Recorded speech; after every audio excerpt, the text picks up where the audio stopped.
What's going on, guys? Rye Flawless here, and today we're going to talk about the June 5th Pokemon Sword and Shield Direct. Let's get into it.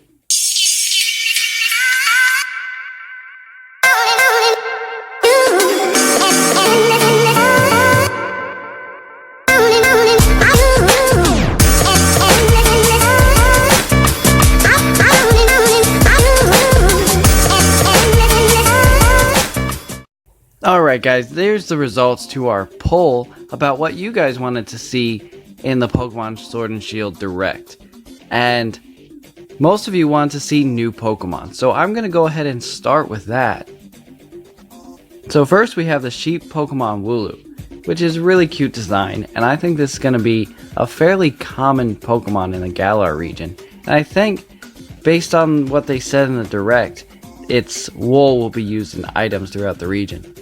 Then we have the Bite Pokemon Dreadnought, and they said that this is a hard Pokemon to tame, which makes me think that this is going to be a strong late game Pokemon.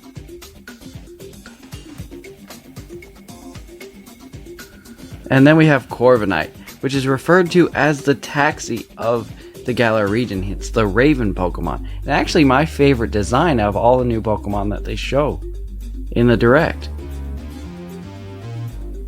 And then we have Gossifleur, the flowering Pokemon. And this is actually the first Pokemon that they introduced to us that we see the evolution, which is really cool. And I like the design. I think all the art they did in this game so far, at least that they've shown us, is really great. So Gossifleur evolves into this form, which is Eldegoss. Alright, now let's go ahead and talk about where we'll be catching these Pokemon. In the Direct, they went over the wild area, which I think is actually the biggest part of the Direct, because it's something that a lot of fans of Pokemon have been asking for.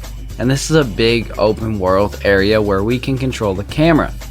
And they said that this is where most of the Pokemon will be caught. And I think this is really awesome. We get this open world area.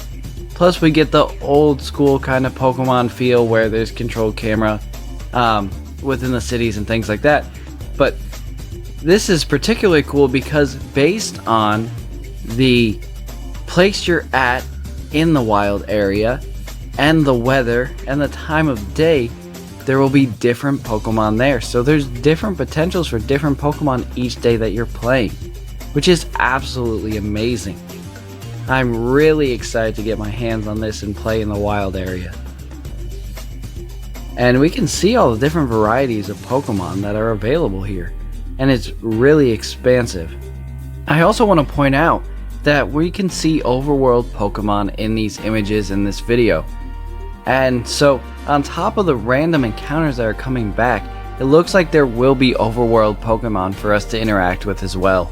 Next I want to talk about Dynamax, or Dynamaxing. This is a new feature for the combat in Pokemon where you make your Pokemon gigantic for 3 turns and it buffs the power of its moves and its stats. And you can see it's prompted by the Dynamax button on the left, and it also changes what the moves look like, which is pretty cool. I think this is a cool concept, and it comforts me knowing that the mechanics of the game are pretty much staying the same, just with a new added feature like Z moves or Megas.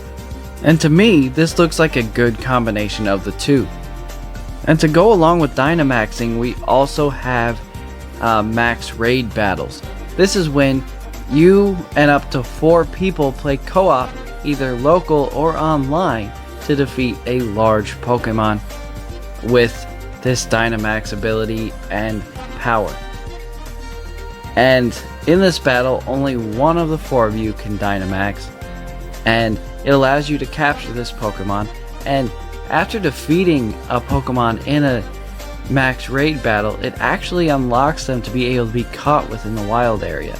So I think this is a really cool concept. I love the community aspects and multiplayer of Pokemon, and I feel like I will enjoy this as well. Now let's talk about new characters that were introduced in the Direct. First off, we have our new champion, Leon. And what's really cool about this champion is that he is an undefeated champion in a region that is particularly known for battle. That alone makes me excited for taking this guy down in the endgame. But what's also intriguing is your rival that I'm going to introduce next, Hop, is actually his brother, who is determined to be the champion as well. I think it would be interesting to see if you'll be facing Hop as the champion because he defeats his brother, or you'll be facing the current champion in Leon. And then we have the new Professor Magnolia, and she specializes in Dynamaxing studies. So it'll be interesting what intel she can give us throughout the game on Dynamaxing and the strategies around it. She also has her assistant Sonia, which is her granddaughter, who I imagine will be a little bit more in the field than Professor Magnolia. So to see how these characters fit into the story, I think will be really cool. And last but not least, we have Milo, who is the grass gym leader who they introduced to us in the direct. I honestly think this will be the first gym leader, so people picking Sobble, we may have a bit of a challenge on our hands with the first gym. So catch those flying Pokemon, everybody. Alright guys, now let's talk about the newly introduced legendary Pokemon. And I'm actually loving these wolf designs. These might be some of my favorite legendaries. First we have the sword legendary Zacian, who has a sword in his mouth, which I think is really cool, seeing a Pokemon with a weapon like that. And then we have Zamazenta, who is the legendary from Pokemon Shield. And seeing this design really excites me because I had already decided I was getting Shield, but Zamazenta I think is absolutely awesome.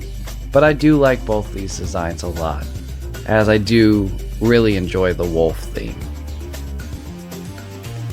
And guys, I'm so excited that we did finally get a release date for these games, and that's November 15th of this year, which is around when I assumed we were gonna get it, but it is nice to see that we have a date. And there will also be a double pack available for people who want to purchase that. But I'm gonna get the heck out of here. Thank you guys so much for watching. You're all flawless, and I'll see you next time. Bye. Super Nintendo, Sega Genesis.